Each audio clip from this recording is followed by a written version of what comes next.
જેતપુર કોંગ્રેસ દ્વારા જેતપુર શહેરના તેમજ નવાગઢ તેમજ જેતપુર તાલુકાના વિસ્તારમાં ખુલ્લેઆમ દારૂ ગાંજો વલગી મટકા ચરસનું વેચાણ થતું હોય તેવી તાત્કાલિક કાર્યવાહી કરવામાં આવતા તત્વોને કાયદાનું ભાન કરવા બાબત તેમજ જિગ્નેશભાઈ મેવાણીના સમર્થનમાં આવેદનપત્ર આપવામાં આવ્યું, જેવા મહત્વના મુદ્દાઓ સાથે મામલતદારશ્રી સામે રજૂઆત કરવામાં આવી.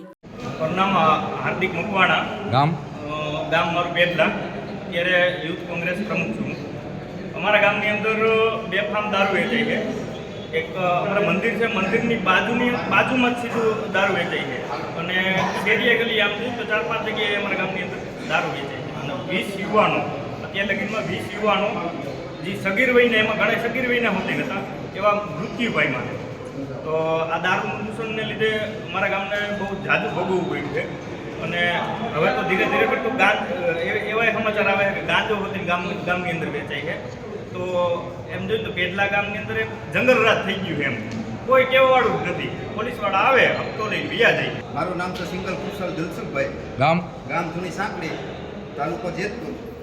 શું રજૂઆત?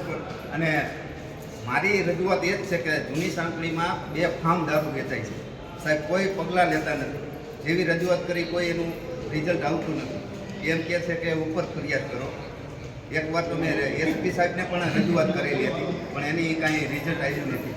અને દારૂ અને ગાંજો બેફામ વેચાય છે.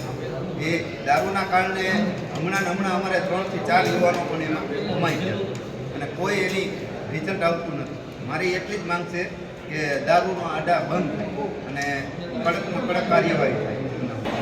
આવેદનપત્ર આપવામાં આવ્યો છે કે દારૂ, ઇંગ્લિશ દારૂ, વડલી મટકા ખુલ્લેઆમ અત્યારે જ્યાં જોઈને તમે જો તો કેટલા લોકો અત્યારે બેફામ વેચાય છે. તો એની કાર્યવાહી ઝડપી કરવામાં આવે અને 12 નંબરની સ્કૂલમાં અત્યારે ખુલ્લેઆમ દારૂ છે.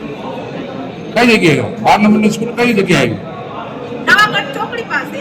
નવાગઢ ચોકડી પાસે. હા, ખુલ્લેઆમ તમે જો અત્યારે ત્યાં ઢેકલો જ પડ્યો હોય છે. ખુલ્લેઆમ નગરપાલિકાના શૌચાલયમાં તમે જાઓ ને ન્યાય ખુલ્લેઆમ હોય છે. કેમ કે પીપીને અત્યારે બધા લોકો ત્યાં ફેંકી દેવાના છે, એટલે એ લોકો ઢેકલો જ કરવાના છે. તો આ બાળકોને કેટલી નુકસાની થાય છે. એટલા માટે આ આવેદનપત્ર આપવામાં આવ્યો છે કે જલ્દી કાર્યવાહી આવવામાં આવે. અને ઉદ્યોગનગર પોલીસ સ્ટેશનમાં પણ કહેવા માંગુ છું કે આ જેટલા હતા લેતા છે એ લોકો પણ આ જલ્દીથી જલ્દી કાર્યવાહી કરે એવી મારી માંગ છે.